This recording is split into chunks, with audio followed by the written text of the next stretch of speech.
नमस्कार। आज देश की तमाम फटाफट खबरों में आपका स्वागत है। खबरों के लिए आपसे निवेदन है कि आप हमारे चैनल को सब्सक्राइब कर सकते हैं। तो बढ़ते हैं खबरों की ओर।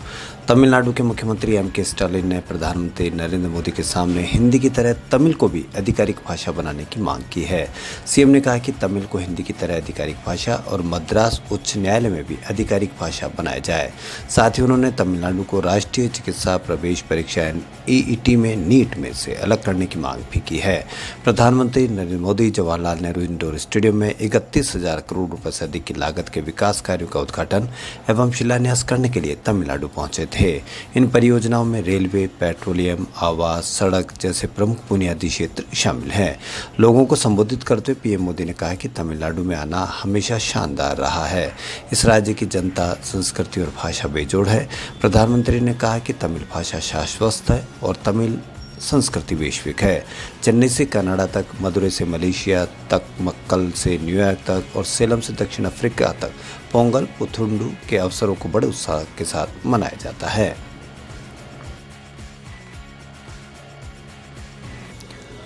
बंगाल एंटरटेनमेंट इंडस्ट्रीज को एक और चौंकाने वाली मौत ने झटका दिया है। टीवी एक्ट्रेस पल्लवी डे के कुछ दिन पहले अपने अपार्टमेंट में लटके पाए जाने के बाद 21 साल की मॉडल एक्ट्रेस विदिशा देवी मजूमदार बुधवार को कोलकाता के दमदम इलाके में अपने अपार्टमेंट के बाहर मृत पाई गई।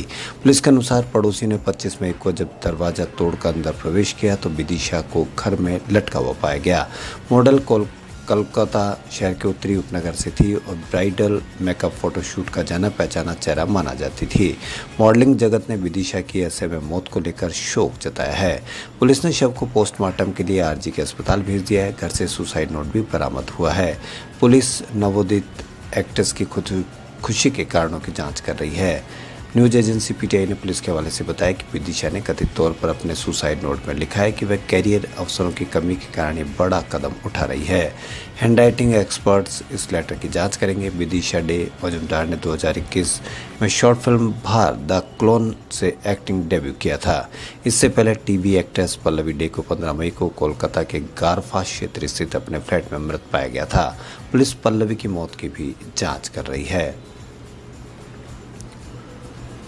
दक्षिण पश्चिम मानसून 6 दिन रुकने के बाद श्रीलंका पहुंच चुका है और अब केरल की तरफ आगे बढ़ रहा है। मौसम विभाग के अधिकारियों ने जानकारी दी। भारतीय मौसम विज्ञान विभाग ने बृहस्पतिवार को कहा कि दक्षिण अरब सागर के कुछ हिस्सों में दक्षिण पश्चिम मानसून के आगे बढ़ने के लिए स्थितियां अनुकूल है। अगले 48 घंटों में मालदीव, लक्षद्वीप के आसपास के हिस्सों में इसके पहुंचने के आसार हैं। खबरों के अनुसार केरल के कुछ हिस्सों में भारी बारिश हुई है और मौसम कार्यालय ने अगले 2 दिन में केरल में और लक्षद्वीप में व्यापक पैमाने पर बारिश होने का अनुमान व्यक्त किया है। आईएमडी ने कहा कि मानसून के केरल की ओर बढ़ने पर पूरी नज़र रखी जा रही है। सामान्य तौर पर मानसून केरल में जून को पहुंचता है। अब इसके 4 दिन पहले पहुंचने के आसार हैं। मौसम विज्ञानियों के अनुसार दक्षिण पश्चिम मानसून ने इस बार बंगाल की खाड़ी में चक्रवात आसानी के कारण तेजी पकड़ ली है।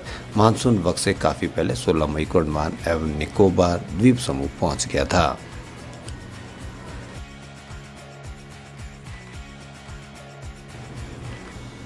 पश्चिम बंगाल में ममता बनर्जी की सरकार और राज्यपाल के बीच टकराव की संभावना एक बार फिर से बढ़ने की उम्मीद है। राज्य सरकार विधानसभा में एक विधेयक पेश करने वाली है जिसके तहत राज्य के विश्वविद्यालयों का चांसलर राज्यपाल की जगह मुख्यमंत्री को बनाने की बात होगी।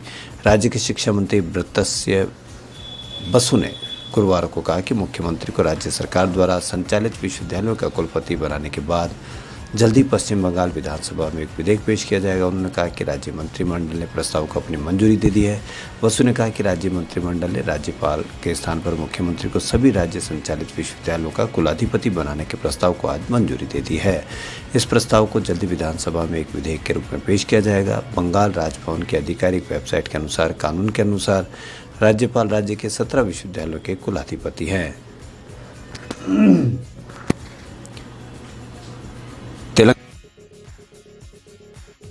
तेलंगाना के मुख्यमंत्री के चंद्रशेखर राव ने आज पूर्व प्रधानमंत्री एच.डी. देवेगौड़ा के साथ बैठक के बाद घोषणा की कि जल्दी राष्ट्रीय स्तर पर बदलाव होगा और कुछ महीनों में सनसनीखेज खबरें सामने आएगी। प्रधानमंत्री नरेंद्र मोदी पर तीखा हमला करते हुए उन्होंने कहा कि सिर्फ भाषणबाजी और वादे हुए हैं लेकिन देश में स्थिति बदतर होती जा रही है। किसान, दलित और आदिवासी दुखी हैं। गौरतलब है कि केसीआर 2024 के राष्ट्रीय चुनाव में भाजपा से मुकाबला करने के लिए एक मजबूत मोर्चा बनाने के लिए लगातार प्रयासरत हैं। बताते चलें कि तेलंगाना में टीआरएस सरकार पर हमला बोलते हुए प्रधानमंत्री नरेंद्र मोदी ने कहा था कि जब एक परिवार को समर्पित पार्टियां सत्ता में आती है तो उस परिवार के सदस्य भ्रष्टाचार का सबसे बड़ा चेहरा बन जाते हैं। केसीआर ने गुरुवार को जनता दल के प्रमुख एसडी देवगौड़ा से उनके आवास पर मुलाकात की और विभिन्न मुद्दों पर चर्चा की। Rao Indian school of business के 20वें वार्षिकोत्सव में भाग लेने के लिए प्रधानमंत्री नरेंद्र मोदी की हैदराबाद यात्रा से कुछ घंटे पहले बेंगलुरु के लिए रवाना हुए थे।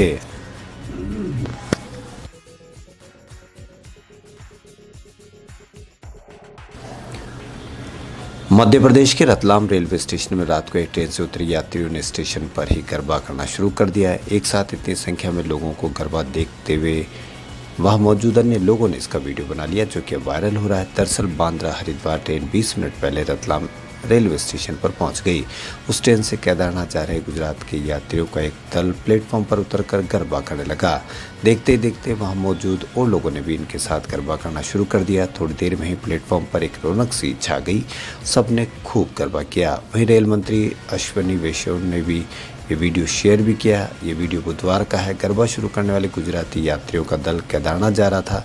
वहीं जैसे ही ट्रेन रतलाम प्लेटफॉर्म नंबर 5 पर रुकी तो उन्होंने ट्रेन से उतरकर गरबा करना शुरू कर दिया। धीरे धीरे और लोग भी इनसे जुड़ते चले गए। वहीं वहाँ मौजूद लोगों ने गरबे का वीडियो बना लिया, जो सोशल मीडिया पर वायरल हो रहा है, उसे खूब देखा जा रहा है। सेक्स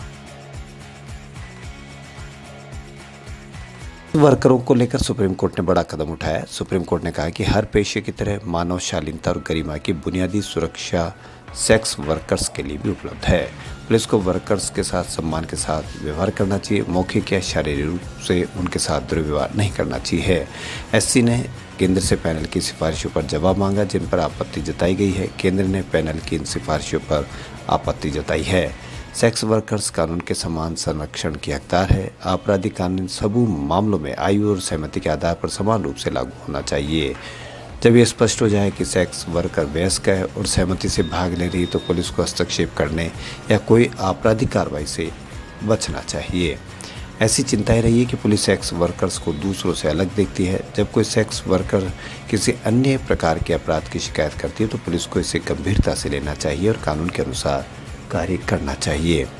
जब भी किसी वेश्यालय पर छापा मारा जाता है तो संबंधित सेक्स वर्कर्स को गिरफ्तार या दंडित या परेशान या पीड़ित नहीं किया जाना चाहिए, क्योंकि स्वैच्छिक यौन कार्य अवैध नहीं है और केवल वेश्यालय चलाना अवैध है।